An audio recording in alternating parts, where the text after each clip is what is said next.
Hey everybody, my name is Masterofroflness. We continue our coverage of Hearts of Iron 4 mods with a quick look at Red World. This is a mod where it answers the age-old question, what if the Soviets won the Cold War? And essentially, they fucking dominate Europe, and they're a big superpower, and the United States is split up into 6 different countries.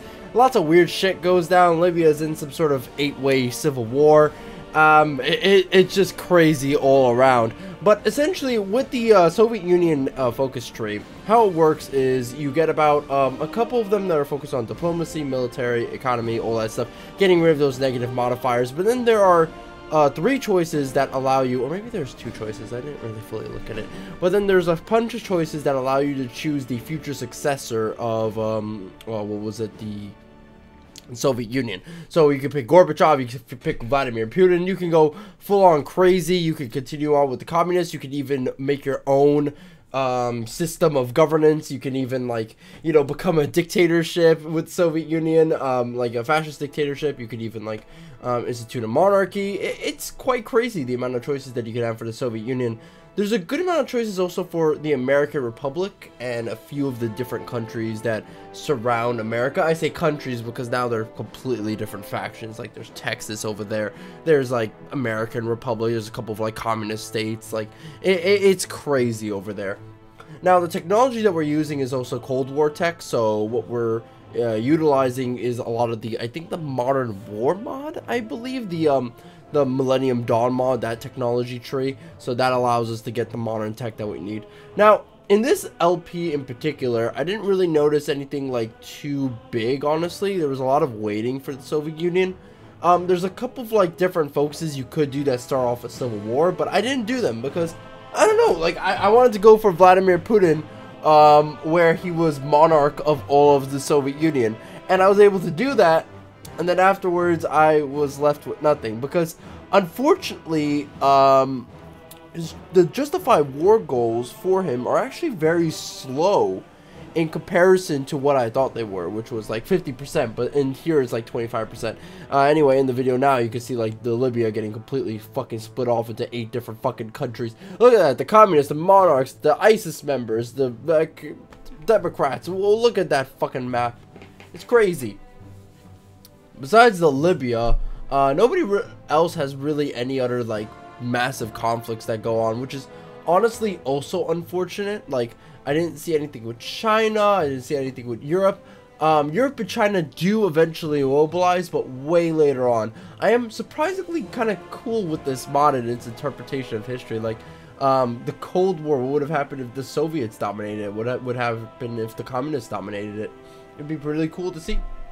You can also side with, like, Iran, Saudi Arabia, a bunch of different countries, like, around the world as the Soviets, since you are now the primary fucking ass kicker on the planet, considering that the US is dealing with whatever the hell the US is dealing with, which is a lot of stuff.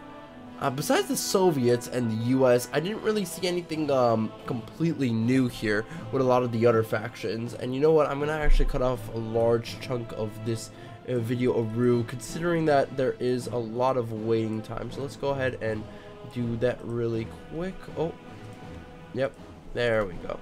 Alright, so way better. That way we can actually, like, show off a little bit of the combat. As, spoiler alert, I do a lot of upkeep, a lot of, like, build up. A lot of the national focuses are just catered towards that. Just you building up, going down that national focus tree, and then eventually I become Tsar of all of the Soviet Union as Vladimir Putin. It's fucking fantastic.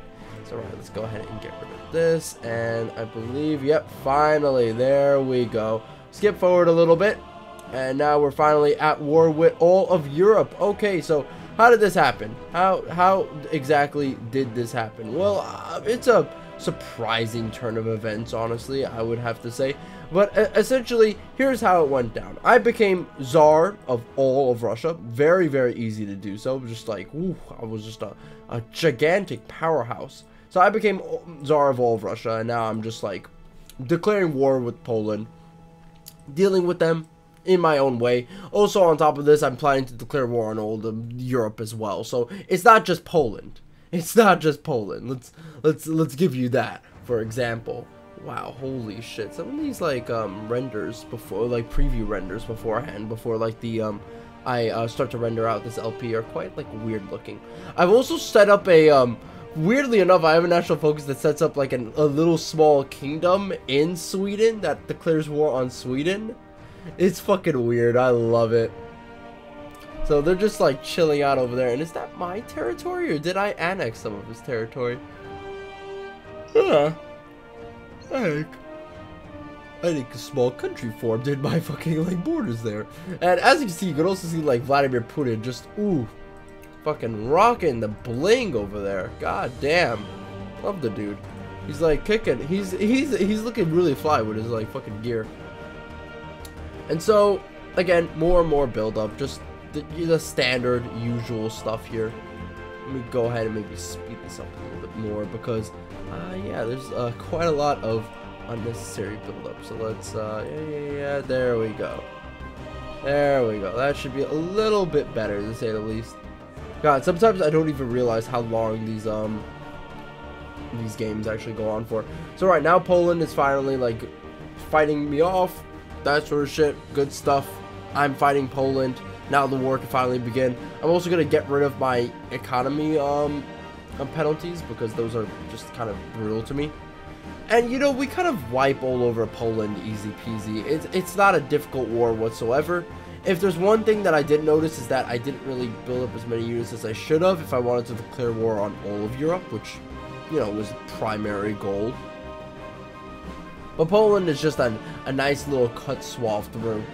And but after like I was able to actually get Putin as my, you know, final leader, besides the economy thing and then the diplomacy thing and then some military bonuses, there really wasn't much else I could really do in this mod, which is quite unfortunate. I found a lack of national focuses that gave you targets to who to invade, who to attack, which is actually kind of unfortunate. I would really like to see more of that.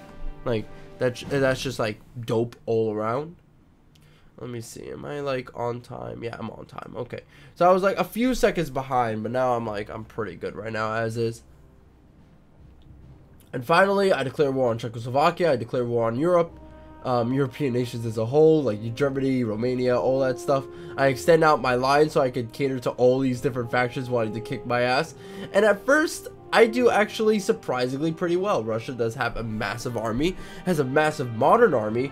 These guys, they don't have the US backing them up. I'm gonna kick all their butts. It's gonna be easy. Got myself some drones over here, fighter planes, bombers, the works really. Got Vladimir Putin on lock. It's awesome.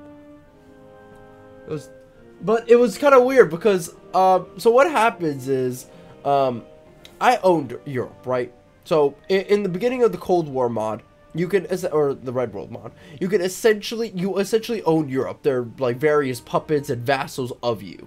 Now, the reason why they're now against me, or they're neutral towards me, and now I'm attacking them and declaring war on them, is because of the fact that once Putin becomes king of all Russia, or czar of all of Russia, Russia becomes the Eurasian Empire, and then afterwards, all these countries sort of like get away from your regime, so to speak, and they splinter off away from you, which is unfortunate. I wanted them to share in my empire's like wealth and glory, but oh well, I guess that ain't gonna happen now.